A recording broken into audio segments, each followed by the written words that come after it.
Hello नमस्कार दोस्तों, आप सभी का स्वागत है हमारे इस यूट्यूब चैनल पर। तो दोस्तों आज हम राजस्थान की कला और संस्कृति में त्यौहार और मेलों के बारे में चर्चा करेंगे। दोस्तों त्यौहार और मेलों के बारे में चर्चा करने से पहले हम हिंदू महीनों के बारे में चर्चा करेंगे जिनमें ये त्यौहार मेले आते हैं।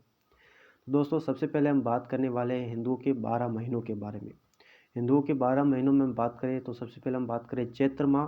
दोस्तों हिंदू के जो महीने हैं वो चैत्र माह से प्रारंभ होते हैं और ये चैत्र माह अंग्रेजी कैलेंडर के अनुसार मार्च अप्रैल में आता है, वैशाख अप्रैल मई में, ज्येष्ठ मई जून में, आषाढ़ जून जुलाई में, श्रावण जुलाई अगस्त में, भाद्रपद अगस्त एवं सितंबर में। दोस्तों ये सभी मेरे वीडियो नोट्स मेकिंग आधारित हैं, आप इससे नोट्स भी बना सकते हैं। नेक्स्ट हम बात करें आश्विन माह, ये सितंबर अक्टूबर में, कार्तिक माह अक्टूबर नवंबर में, मार्गशीर्ष नवंबर दिसंबर में, पौष माह दिसंबर जनवरी में, माघ माह जनवरी फरवरी में और फाल्गुन माह फरवरी और मार्च में। सिंपल है दोस्तों। 12 महीने कौन कौन से हैं? चैत्र, वैशाख, ज्येष्ठ, आषाढ़, श्रावण, भाद्रपद, आश्विन, कार्तिक, मार्गशीर्ष, पौष, माघ और फाल्गुन। ये 12 महीने हैं जो हिंदुओं के हैं और ये इन्हीं महीनों पर त्यौहार और मेले आते हैं जो आपको याद रखने पड़ते हैं। नेक्स्ट हम बात करने वाले हैं दोस्तों मुस्लिम भाइयों के 12 महीनों के बारे में। तो सबसे पहले हम देखें तो मुहर्रम, सफ़र, रबीउल अव्वल, रबीउल अल सानी, जमादी अल अव्वल या जमादी अल सानी। नेक्स्ट हम बात करें रजब, सावान, रमज़ान, शब्बाल, जिलक़ाइदा और जिलहिज। ये 12 महीने होते हैं मुस्लिमों के। एक बार फिर देखें तो मुहर्रम, सफ़र, रबीउल अव्वल, रबीउल सानी, जमादिउल अव्वल, जमादिउल सानी, रजब, सावान, रमज़ान, शब्बाल, जिलक़ाइदा और जिलहिज। अब हम बात करें कैलेंडर के हिसाब से तो दोस्तों कैलेंडर 4 प्रकार के होते हैं जो हमें याद रखने पड़ते हैं। कौन कौन से होते हैं? तो शक संवत होता है जिसे हम कुषाण संवत कहते हैं, विक्रम संवत होता है, हिजरी संवत होता है और होता है ईस्वी संवत। ये 4 प्रकार के कैलेंडर होते हैं जो हमसे पूछे जाते हैं। शक संवत जिसे कुषाण संवत कहते हैं, विक्रम संवत, हिजरी संवत या फिर ईस्वी संवत। सबसे पहले हम बात करें दोस्तों शक संवत के बारे में। तो दोस्तों ये भारत का राष्ट्रीय पंचांग है शक संवत या कुषाण संवत। इसकी घोषणा 22 मार्च 1957 को की गई थी और कुषाण शासक कनिष्क ने 78 ईस्वी में इसे प्रारंभ किया था। ये चांद पर आधारित है। दिन की बात करें तो 365 दिन होते हैं। मोस्ट इम्पोर्टेंट इसमें आपको याद रखना है भारतीय राष्ट्रीय पंचांग है और कनिष्क ने 78 ईस्वी में इसे प्रारंभ किया था 22 मार्च 1957 को। नेक्स्ट हम बात करें विक्रम संवत की जिसे मालव संवत और कृत संवत भी कहते हैं। विक्रम संवत के बारे में बात करें तो दोस्तों ये हिंदू पंचांग कहते हैं विक्रम संवत को और विक्रमादित्य ने 57 ईसा पूर्व से प्रारंभ किया था।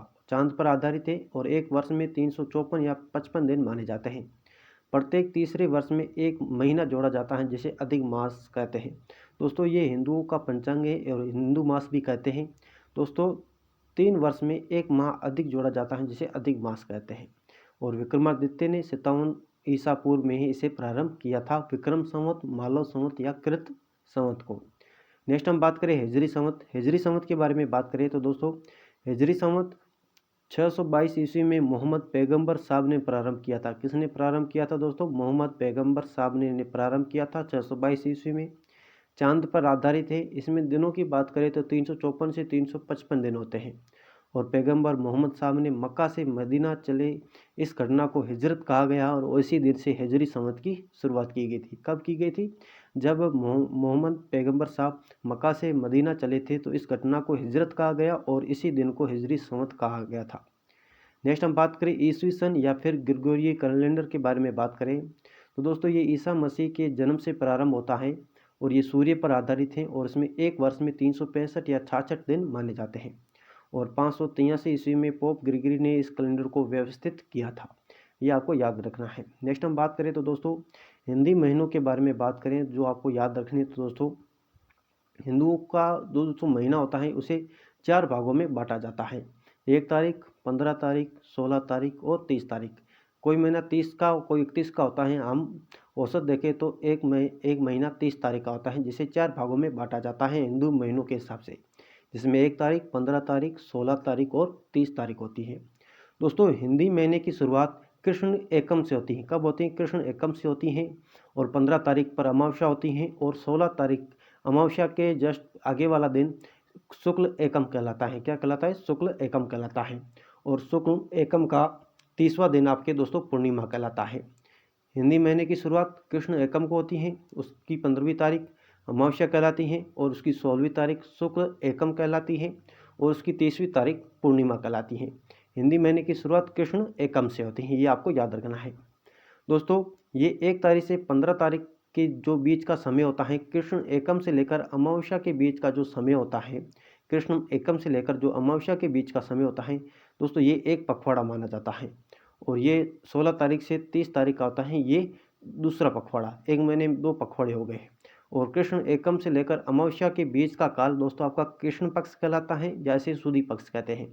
कृष्ण पक्ष या से सुदी पक्ष कहते हैं। और शुक्ल एकम से लेकर पूर्णिमा तक के मध्य का समय दोस्तों आपके शुक्ल पक्ष कहलाता है और इसे या बुधि पक्ष कहते हैं।